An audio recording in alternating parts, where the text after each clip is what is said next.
राज्यभरामध्ये सध्या 29 महानगरपालिकांच्या निवडणुकांच्या अनुषंगानं रणधुमाळीला सुरुवात झालेली आहे। पाहूयात त्याच संदर्भातल्या काही महत्त्वाच्या बातम्या।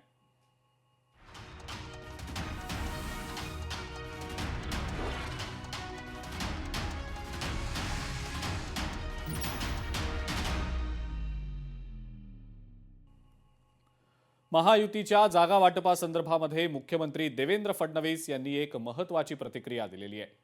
महायुतीचं जागा वाटप हे 2 दिवसात पूर्ण होणार आहे असं मुख्यमंत्री म्हणतात। चांगल्या पद्धतीने चाललेलं आहे। आमचे जे दोन्ही कडचे नेते आहेत हे नेते नीट महायुतीचं जागा वाटप करतात। मला असं वाटतं या 2 दिवसात ते पूर्ण होऊ शकतं। 16 जिल्ह्यातल्या 24 नगर परिषदांसाठी 20 डिसेंबरला मतदान होणार आहे। स्थगित झालेल्या निवडणुका 20 डिसेंबरला पार पडणार आहेत, तर 21 डिसेंबरला मतमोजणी होणार आहे।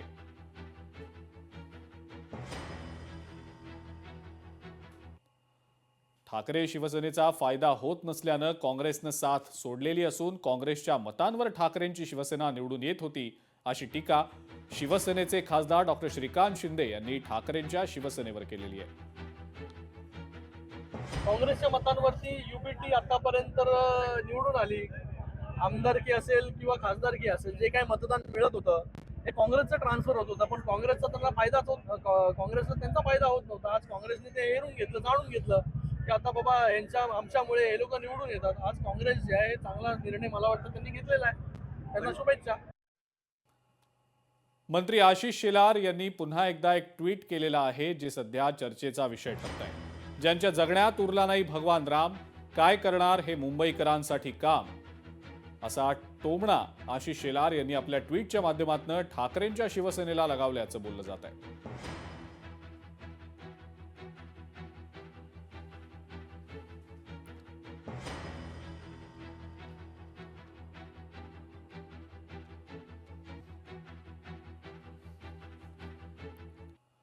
भाजप आणि राष्ट्रवादीला मीरा भाईंदरमध्ये मोठा धक्का बसलेला आहे। आझाद पटेल आणि संदीप तिवारी ठाकरे शिवसेनेच्या वाटेवर असल्याचं समजतंय। शेकडो गाड्यांच्या ताफ्यासह मातोश्रीकडे ते रवाना देखील झालेले होते आणि त्यांनी पक्षप्रवेश देखील मातोश्रीवर जात केलेला आहे। भाजप पदाधिकाऱ्यांचा पक्षप्रवेश हा ठाकरेंच्या शिवसेनेमध्ये झालेला आहे आणि पालघरचे राष्ट्रवादीचे नेते आझाद पटेल हे ठाकरेंच्या शिवसेनेमध्ये आता त्यांनी प्रवेश घेतलेला आहे। याच संदर्भात उद्धव ठाकरे यांनी सुद्धा प्रतिक्रिया दिलेली आहे, पाहूया।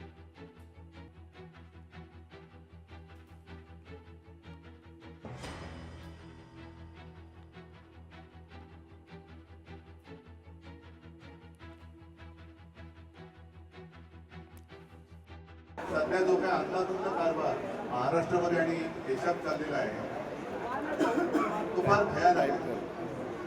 गेले काही दिवस आपण सगळेजण पाहत आलेला आहात, बातम्यांमध्ये पाहतात, पेपरमध्ये फारसं जरी कोणी दिलेलं नसलं तरी सत्य हे काही लपून राहत नाही। कालच एका मंत्र्याचा राजीनामा झालेला आहे, आणखीन एक मंत्री जायच्या वाटेवर आहेत, पण मुख्यमंत्री त्यांना पांघरून घालत आहेत, हे फार विचित्र वातावरण आहे।